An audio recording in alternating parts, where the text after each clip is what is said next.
Muito boa noite a todos. Estamos no mês de setembro, mês em que olhamos para a valorização da vida. Várias entidades se reuniram e criaram esse projeto tão bonito, tão importante. E dentro do tema da valorização da vida, é necessário também refletirmos um pouco sobre a questão do suicídio. Embora seja um tema difícil, um tema duro, sobre o qual gostaríamos de não precisar falar, é necessário olharmos para essa questão com um pouco mais de carinho, com um pouco mais de atenção. Segundo dados do CVV, no ano de 2020, no Brasil, foram 12.895 vidas ceifadas pelo suicídio. Acredita-se que no mundo isso aconteça a cada 40 segundos. É a segunda causa de morte entre os jovens. Atinge todas as classes sociais e todas as faixas etárias, incluindo as crianças. Mas o que nós precisamos observar de tão importante nessa questão? A grande maioria dos casos de suicídio é prevenível. Ou seja, é possível de ser evitado. Quando a gente pensa nessa questão, uma das primeiras perguntas que surge é: por quê? Se nós temos um instinto de preservação da nossa existência, o que é que leva o ser a atentar contra si e a buscar acabar com a própria vida? As causas são muitas e elas variam. Desde problemas emocionais, problemas psicológicos, doenças como a depressão, questões de desequilíbrio espiritual, como processos obsessivos, até a dificuldade que as pessoas têm de lidar com os problemas. Desde problemas financeiros, problemas pessoais, questões de todas as ordens, pouca resiliência.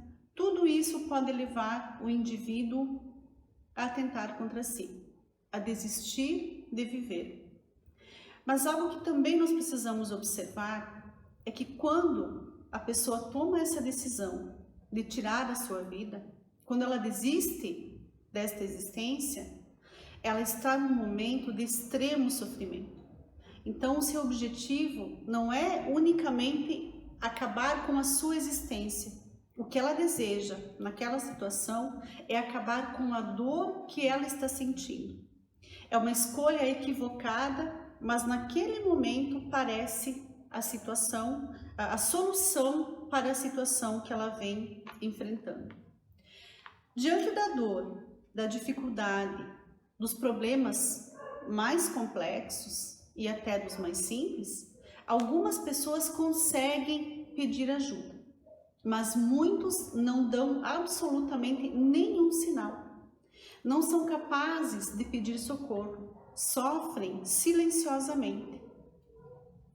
E a dor é algo extremamente subjetivo. Cada ser humano, e só ele, sabe o tamanho da sua dor. Então nós não podemos julgar de modo nenhum, porque aquilo que para alguns pode parecer algo extremamente simples, possível de resolver, algo que não abala, que não tira sequer o sono, para outras pessoas pode significar o momento de desistir da vida. Então nos cabe auxiliar e jamais julgar. Também é muito comum que se pergunte o que acontece com a pessoa que comete suicídio. O seu corpo morreu. E agora? O que acontece com ela? O suicídio não é uma morte natural. A gente não pode esquecer disso. Então, uma vez que a pessoa tenha cometido esse ato, ela naturalmente vai passar, sim, por um período de perturbação. Ela vai se dar conta de que ela continua viva. Diferente daquilo que ela imaginou, ela não acabou com a sua dor e nem com a sua vida. O que se encerrou foi a sua vida física, mas o problema continua lá. Então vem um período de sofrimento, vem um período de arrependimento, quando ela se dá conta de que foi a pior decisão que ela tomou. Mas, assim como todos nós, o suicida também é um filho amado de Deus. E depois desse período de arrependimento, de sofrimento, de aprendizado, vem para ele também o perdão do Pai. E ele também, assim como todos nós, receberá uma nova oportunidade de voltar à terra, voltar à vida e tentar novamente. Cada situação vivida é única e Deus, quando olha para cada um dos seus filhos, percebe isso. Então vejam, se a nossa lei dos homens, que é falha, que foi criada por seres falhos, para cada equívoco, para cada erro, ela tem atenuantes, por que a lei divina, que é perfeita, não teria? Então cada situação é única, mas lá no final, Deus sempre perdoa e concede uma nova oportunidade. Como dizia o nosso querido Chico Xavier, escapamos da morte quantas vezes for preciso, mas da vida nunca nos livraremos. Existe também, nesse tipo de situação, uma preocupação muito grande da família em buscar culpados. Esse não é um bom caminho. Buscar alguém para acusar, buscar um culpado, não traz a pessoa de volta, não auxilia e gera ainda uma desarmonia maior. A forma que a família tem, que os familiares têm para auxiliar, e esse que partiu necessita muito desse auxílio, é através da prece, é fazendo orações, é pedindo que a espiritualidade alcance, acolha, acompanhe, para que esse período de dificuldade desse desencarnado seja menor, para que não seja tão duro. Lá onde eles estão, eles podem receber as vibrações que nós emitimos quando fazemos a nossa oração. Então, a oração que o familiar faz por aquele que partiu é sempre um bálsamo para as suas dores. Para que nós possamos valorizar a nossa vida, nós precisamos entendê-la. E precisamos entender também que o sofrimento não é eterno. Não existe mal que não termine. Assim como o bem, o mal também acaba. Então, quando nós estamos nos sentindo cansados, desanimados, nós precisamos aprender a descansar e não a desistir. Contudo, na vida é assim. Os períodos difíceis, os períodos duros, eles vêm e vão embora. O que precisamos ter em mente é que a vida é um presente valioso para cada um de nós que recebeu esse presente, que está na Terra, que reencarnou e que está podendo viver. Há muitos espíritos esperando por essa oportunidade. Uma oportunidade ímpar de aprendizado, de progresso, de evolução. Precisamos sim valorizar essa possibilidade. E valorizar a vida também significa amar a nossa própria vida. Significa amar a nós mesmos com os nossos erros, com os nossos acertos, com as nossas falhas. Jesus era muito claro: amai ao próximo como a si mesmo. Precisamos amar a criatura que somos, que nos tornamos, e também a vida que temos, com suas dificuldades, com seus problemas, com suas dores. Tudo isso faz parte das nossas escolhas e do nosso processo evolutivo. E nós nunca estamos sozinhos nesse enfrentamento. Deus é conosco, os amigos da espiritualidade estão a nos acompanhar. Então sempre encontraremos a força necessária, basta que a busquemos. Amar a nossa vida significa ter um olhar mais amoroso para nós mesmos. Como nós nos preocupamos em ser gentis com as outras pessoas, em tratar bem as outras pessoas, e esquecemos de fazer isso conosco. Para o outro é o carinho, para a gente é o chicotinho. Não pode, né? Valorizar a vida, amar a vida significa amar a nós mesmos, cuidar de nós, cuidar do nosso corpo, evitando os hábitos nocivos, Quando nós bebemos demais, fumamos demais, comemos demais e adoecemos a nossa matéria e desencarnamos antes da hora por nossa causa, por nossa própria culpa, nós também estamos cometendo um suicídio de forma inconsciente. Então é preciso olhar para isso, cuidar da nossa saúde mental. Talvez a humanidade não tenha ainda vivido um período tão difícil para manter a saúde mental em dia, como esse último ano, esses últimos meses, esse período mais complexo. É preciso lembrar o que Jesus nos orientava: orai e vigiai. A nossa mente é capaz de curar, mas também é capaz de matar. Então nós precisamos observar o que nós estamos pensando, que tipo de ideia está passando na nossa mente, que tipo de pensamento que vem vindo. Nem sempre eles são nossos.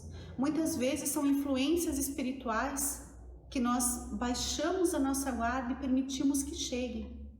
Observando, vigiando, orando, nós somos capazes de neutralizar esse tipo de pensamento ruim, que quando acumulado nos leva a cometer equívocos, muitas vezes graves.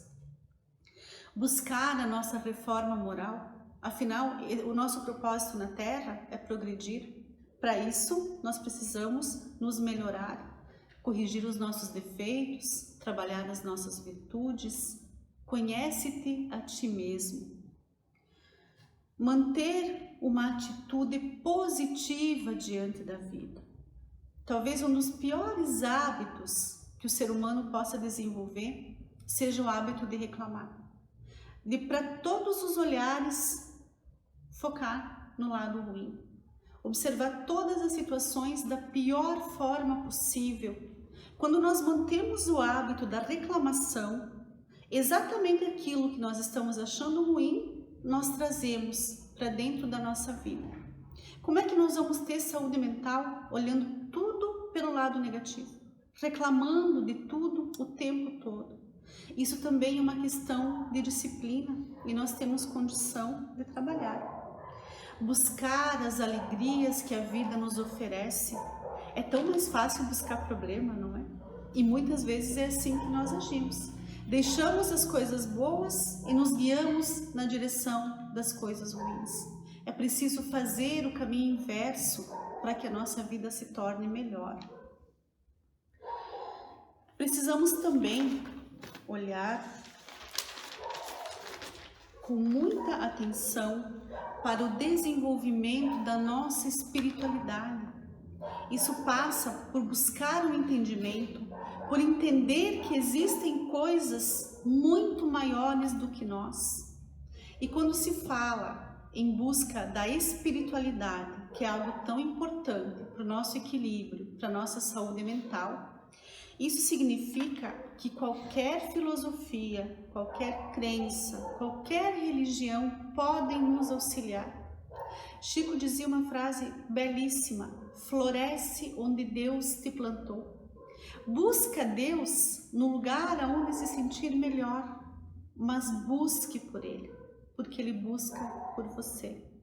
Cuidar da nossa espiritualidade significa melhorar a nossa qualidade de vida. Fazer uma conexão que vai nos trazer paz e bem-estar. E isso é amar a vida e é amar a si mesmo. Também faz parte desse processo e de uma forma tão importante valorizar a vida do outro. Isso significa enxergar o próximo de uma forma mais amorosa, olhar com um pouco mais de carinho e não necessariamente para o resto da humanidade, mas pelo menos para aqueles com quem nós convivemos. Muitas vezes dentro da nossa casa há alguém com uma ideação suicida e nós não percebemos, nós não conseguimos ajudar. E para isso nós precisamos abandonar o nosso egoísmo. Sair de si é o primeiro passo. Porque quando a minha concentração, o meu foco, o meu olhar se resumem a mim, eu não consigo enxergar o outro. Eu preciso sair para que eu possa enxergar aquele que necessita. Prestar uma atenção maior, muito maior, às pessoas que apresentam depressão. A depressão precisa ser levada muito a sério. Pessoas que têm esse diagnóstico precisam de acompanhamento médico, psicológico, espiritual. Não podem ser deixadas sozinhas. O depressivo está muito mais próximo do suicídio do que pessoas que não têm depressão. Então, eles precisam ser olhados com mais carinho. Olhar com atenção as pessoas que estão enfrentando dificuldades. Não julgar a dificuldade, olhar para a pessoa que está nesse enfrentamento. Atenção para as pessoas que se tornaram silenciosas e tristes. E isso inclui crianças. Quando a pessoa muda o seu comportamento, ela era uma pessoa alegre, ela era uma pessoa falante, comunicativa, e de repente ela se fecha. Quando as pessoas começam a falar coisas como: eu gostaria de morrer, eu gostaria de dormir e não acordar mais, eu gostaria de desaparecer. Quando a gente observa essas mudanças de comportamento e começa a ouvir essas frases, o sinal tem que acender. Essas pessoas estão pedindo ajuda, ainda que estejam fazendo isso de uma forma inconsciente. E sim, nós também precisamos intervir nas situações possíveis. Nós temos muitas vezes um cuidado em não invadir o espaço do outro. Às vezes essa invasão é necessária. O suicídio não é uma morte natural. A pessoa que atenta contra a sua vida não está numa condição normal. E muitas vezes a nossa intervenção, ainda que para nós pareça inoportuna, é capaz de resgatar alguém que ia desfazer a sua existência. Então, quando for possível, nós devemos sim auxiliar. A vida é um presente maravilhoso, um presente que nós recebemos porque Deus nos ama profundamente. Então, que nós possamos olhar com amor e carinho para a nossa própria existência, que nós possamos olhar com amor e carinho para a existência do outro e que sejamos capazes de estender as mãos, de acolher e de auxiliar. Nesse momento, vamos elevar os nossos pensamentos a Deus, a Jesus, aos amigos da espiritualidade, aos nossos mentores que trabalham diuturnamente para nos auxiliar. Deus de bondade, de luz, de profunda misericórdia, somos gratos pela possibilidade de viver, pela oportunidade de aprender, de amar, progredir e retornar aos teus braços amorosos. Pai amado, nesse momento, nós rogamos o teu auxílio, o teu amparo para todos os irmãos que se encontram em sofrimento, encarnados e desencarnados, que possam ser socorridos, que possam ser amparados, acolhidos no teu amor infinito. Pedimos, Senhor, neste dia, que o teu amor alcance especialmente as pessoas que pensam em desistir das suas vidas, que elas possam ter a sua dor amenizada, que elas possam ter a sua tristeza acalmada, que elas possam ter a sua fé renovada e encontrar esperança de dias melhores. Que aqueles que desistiram da existência e que se encontram no plano espiritual possam receber o teu socorro e preparar-se para um novo retorno a esse mundo. Que a tua luz se faça presente nas nossas mentes, nos nossos corações, nas nossas mãos que auxiliam e que possamos todos seguir na tua paz. Que assim seja.